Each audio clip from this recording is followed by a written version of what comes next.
Hello everyone, আমি ভাস্কর। আজকে দুটো বিষয় নিয়ে কথা বলবো। একটা হচ্ছে ডাকাত পড়েছে আরি মুভি থাকতে যে গানটি এসেছে, সেকেন্ড তাদের এই গানটি 2 নম্বর গানটি, সেই গানটি কেমন লাগলো সেটার রিয়াকশান বা রিভিউ দেবো।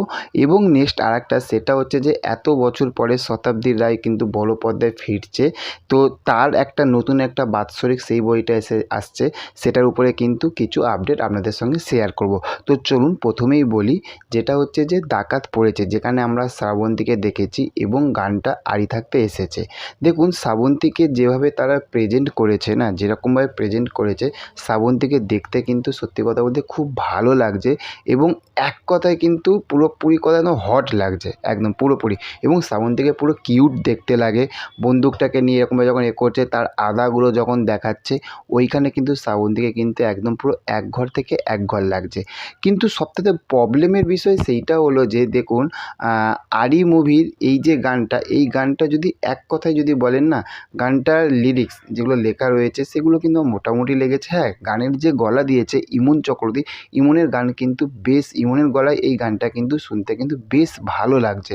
কিন্তু আমার মনে হয় গানের যে লিরিক্স যেভাবে লেখাগুলো হচ্ছে সেগুলোতে না আরেকটু জোর যদি দিত, তাহলে শ্রাবন্তীর যে পারফরমেন্সটা করেছে এবং এই লিরিক্সে যদি পুরো জবরদস্ত একটা যদি হতো না, তাহলে কিন্তু আরও কিন্তু এটাকে কিন্তু আরও হাইপে কিন্তু উঠতো।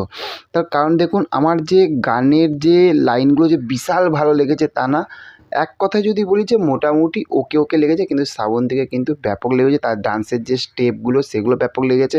এবং এই গানটা শুনতে শুনতে আমাকে বলতেই হবে, বহুরূপী থাকতে যেটা দুর্গাপুজোর সময় মুক্তি পেয়েছিল ডাকাতিয়া বাসি, ওই একটা কিন্তু ভাইবস কিন্তু আমি এই গানটার মধ্যে কিন্তু পেয়েছি। তো এই গানটা মোটামুটি একবার দেখার মতন, বা শুনলে হ্যাঁ ঠিক আছে, এই রকম গান হয়েছে।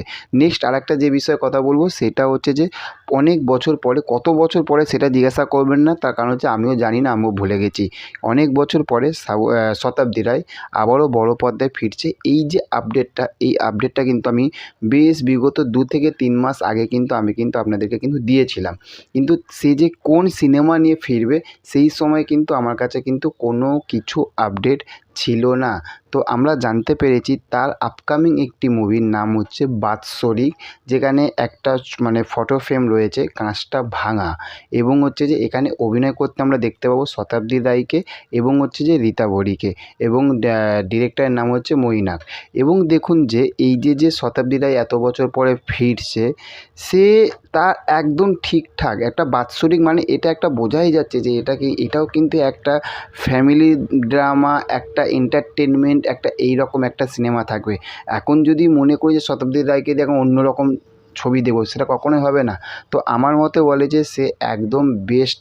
আমার যেটা পোস্টারটা দেখে, যেটা মানে ফার্স্ট যে পোস্টারটা এসেছে, সেটা দেখে মনে হচ্ছে যে এই যে গল্পটা হতে চলেছে একটা শ্রাদ্ধ শান্তির উপরে হবে। হয়তো কেউ ছিল, তাকে কেউ অত করে না, এই রকম একটা গল্প হবে। যেটা আমরা হিন্দিতে একটা নাসিরুদ্দিন স্যারকে দেখেছিলাম, এবং বইটার নামটা আমার ঠিক এখনও পর্যন্ত মানে ঠিক মনে আসছে না। যদি আপনাদের মনে থাকে তাহলে আপনারা অবশ্যই কমেন্ট করে জানাবেন।